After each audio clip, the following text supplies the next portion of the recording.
और इसी बीच बड़ी जानकारी, पूर्व केंद्रीय विदेश मंत्री नटवर सिंह का निधन हुआ। पूर्व केंद्रीय विदेश मंत्री नटवर सिंह के निधन पर सभी ने दुख व्यक्त किया।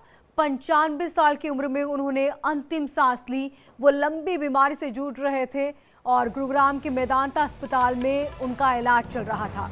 मनमोहन सिंह की सरकार में वो विदेश मंत्री बने थे। नटवर सिंह के निधन पर कई नेताओं ने दुख जताया, संवेदना व्यक्त की।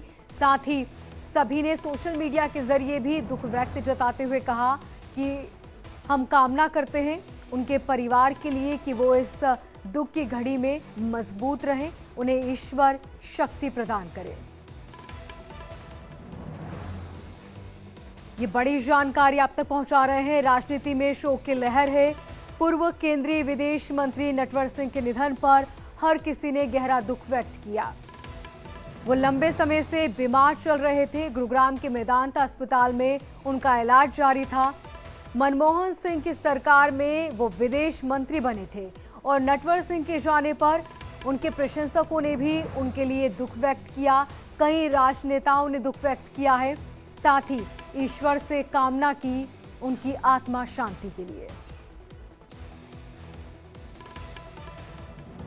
गुरुग्राम के मेदांता अस्पताल में लंबे समय से उनका इलाज चल रहा था। वो काफी समय से बीमार थे। मनमोहन सिंह की सरकार में विदेश मंत्री भी रहे और उनके निधन पर राजनीति में शोक की लहर है। हर कोई उनके निधन की खबर सुनकर दुख व्यक्त कर रहा है। 95 साल की उम्र में उन्होंने अंतिम सांस ली, जिसके बाद कई राजनेताओं ने सोशल मीडिया के जरिए गहरा दुख व्यक्त किया, उन्हें याद किया और कहा कि उनका काम काबिले तारीफ था। उनके जाने से बहुत दुख हुआ। इनपुट एडिटर राकेश त्रिपाठी ज्यादा जानकारी के साथ हमारे साथ जुड़ चुके हैं। राकेश, किस तरह नटवर सिंह को याद किया जा रहा है, क्या कुछ कहना है उनके परिजनों का? देखें, नटवर सिंह भारतीय राजनीति में बड़े चेहरे थे। वो पहले तो इंडियन फॉरेन सर्विस में रहे और इंडियन डिप्लोमेट की हैसियत से उन्होंने बहुत काम किया और उन्होंने नेहरू जी से लेकर इंदिरा गांधी और कई पीढ़ियों तक, मतलब राजीव गांधी तक, वो उनके बड़े खास रहे थे। उसके बाद वो 2004 से मई 2004 से दिसंबर 2005 तक भारतीय विदेश मंत्री भी रहे और बाद में उनका गांधी परिवार से बहुत मनमुटाव हो गया कुछ बातों को लेकर और उसके बाद उनको कांग्रेस में साइडलाइन कर दिया गया। लेकिन यह है कि उनका योगदान भुलाया नहीं जा सकता। कांग्रेस पार्टी भी नहीं भुला सकती।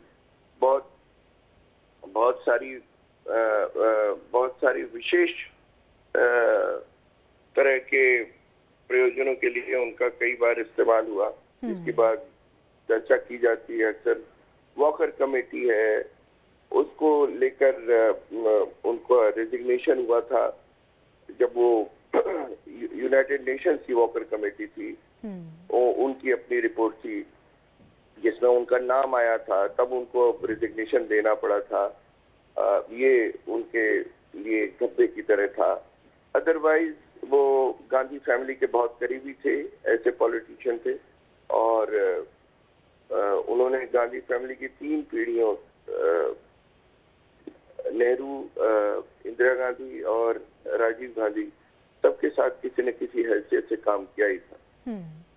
और कांग्रेस के लिए ये लॉस तो मैं नहीं कहूंगा, क्योंकि बहुत साल पहले ही सोनिया गांधी से मनमुटाव की वजह से वो अलग हो गए, साइडलाइन कर दिए गए थे। बिल्कुल राकेश जी, और जिस तरीके से लंबा काम उन्होंने किया, लंबा अनुभव उनका रहा, इसे कभी भुलाया नहीं जा सकता। बहुत शुक्रिया तमाम जानकारी के लिए।